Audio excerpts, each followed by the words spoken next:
श्री स्वामी समर्थ भक्त हो.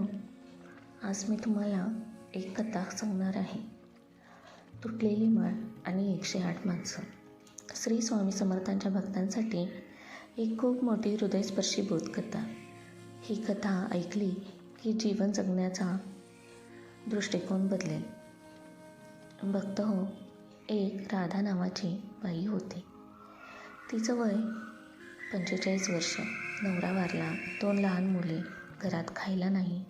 पण राधाची एकच श्रीमंती होती, श्री स्वामी समर्थांची 108 मण्यांची माळ.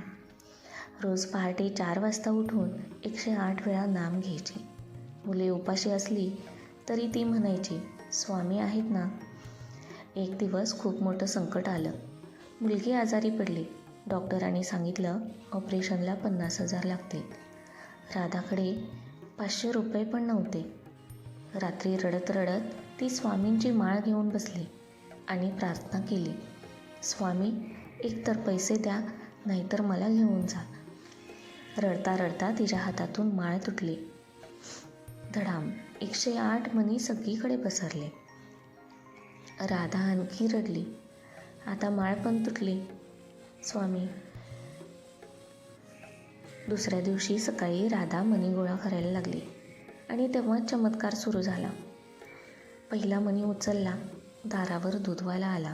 म्हणाला, ताई, मला तुम्ही माझ्या मुलाला मदत केली होती, घ्या हे दूध, पैसे नको.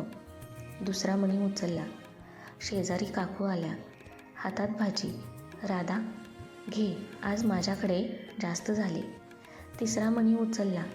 पोस्टमन आला. 1,000 रुपयांचे मनी ऑर्डर. अनोळखी व्यक्तीने पाठवले आहे, नाव नाही. असे 108 मणी उचलता उचलता संध्याकाळ झाली. राधाकडे 51,000 रुपये, 1 महिन्याची किराणा आणि मुलीच्या ऑपरेशनची तारीख. राधा थक्क झाली.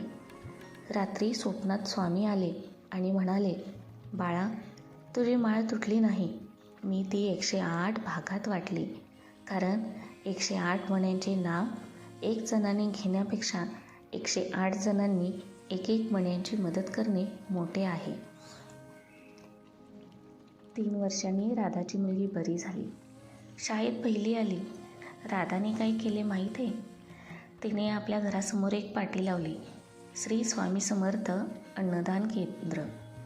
इथे 108 लोकांना रोज मोफत जेवण. लोक विचारायचे, ताई, पैसे कुठून?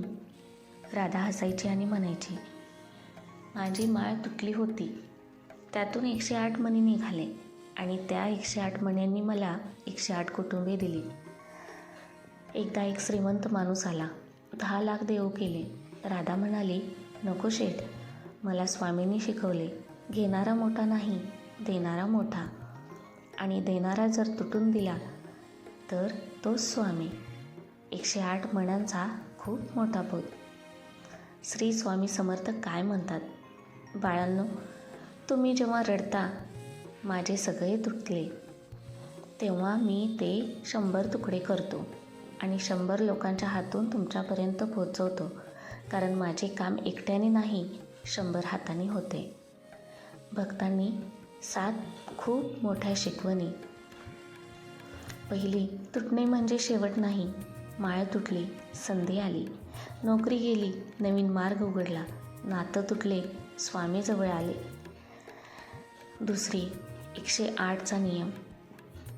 1 वेळा 100 रुपये दान करण्यापेक्षा 100 वेळा 1 रुपयाचे हसून देणे मोठे. लहान मदत रोज केली की ती 108 पट होते. तिसरी, गीतेतील बोध. भगवद्गीता मध्ये सांगितले आहे, अनन्य भावाने माझे चिंतन करणाऱ्यांचा योगक्षेम मी चालवतो. अर्थ, तू फक्त नाम घे, बाकी मी बघतो. चौथी, 3 प्रकारचे लोक. 1 घेणारे, 2 देणारे, 3 राधासारखे. घेणारे संकटात देवाला आठवतात, देणारे दुःखात सुखात पण देवाला आठवतात. आणि राधासारखे लोक संकटात पण इतरांना देतात. तिसरा प्रकारचाच भक्त स्वामींना प्रिय. 5वी, मण्यांचा अर्थ. 108 मणी, 108 वेळा नाम. पण 108 माणसे 108 वेळा सेवा, नाम सेवा म्हणजेच मोक्ष. 6वी, स्वामींची गणितं. तुमचे 1 रुपया स्वामी 100 करतात. तुमचे 1 अश्रू स्वामी 1000 आशीर्वाद करतात. तुमची 1 प्रार्थना स्वामी 10,000 मार्ग काढतात. 7वी, शेवटची ओळ. माळ तुटू द्या, पण श्रद्धा तुटू देऊ नका, कारण तुटलेल्या माळेतूनच 1000 लोकांची माळ बनते. 3, आजचा संकल्प. आज तुम्ही कोणासाठी 1 मणी व्हाल. 1 गरजूला 1 वेळ जेवू घाला. एका दुःखीला 1 शब्द सांत्वनाचा द्या आणि म्हणा, हा स्वामींचा मणी आहे. शेवटचा महाबोध. एकदा एका भक्ताने विचारले, स्वामी, तुम्ही मदत कशी करता? स्वामी म्हणाले, मी आकाशातून पैसे पाडत नाही बाळा.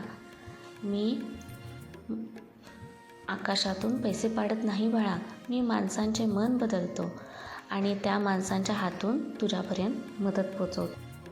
म्हणून लक्षात ठेवा, जेव्हा तुम्हाला वाटेल मी एकटा आहे, तेव्हा आजूबाजूला बघा.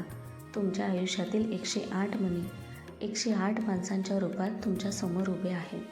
आणि जेव्हा तुम्ही दुसऱ्यासाठी 1 मणी व्हाल, तेव्हाच तुम्ही खरे स्वामी भक्त व्हाल. श्री स्वामी समर्थ. जय स्वामी समर्थ. स्वामी म्हणतात, भिवू नकोस, मी तुझ्या पाठीशी आहे. तुझी माळ मी जपेन. श्री स्वामी समर्थ. भक्तहो, तुम्हाला जर स्वामी शक्तींवरती विश्वास असेल तर स्वामी संदेश या आपल्या चॅनेलला सबस्क्राईब करा, लाईक करा, शेअर करा आणि कमेंटमध्ये श्री स्वामी समर्थ नक्की लिहा. श्री स्वामी समर्थ. भक्तहो, हा संदेश तुमच्यापर्यंत येणं यासाठी मी फक्त एक माध्यम आहे. बाकी सर्व स्वामींची कृपा, स्वामींची इच्छा, स्वामींच्या आज्ञेशिवाय कोणतीही गोष्ट होणे अशक्य आहे. श्री स्वामी समर्थ.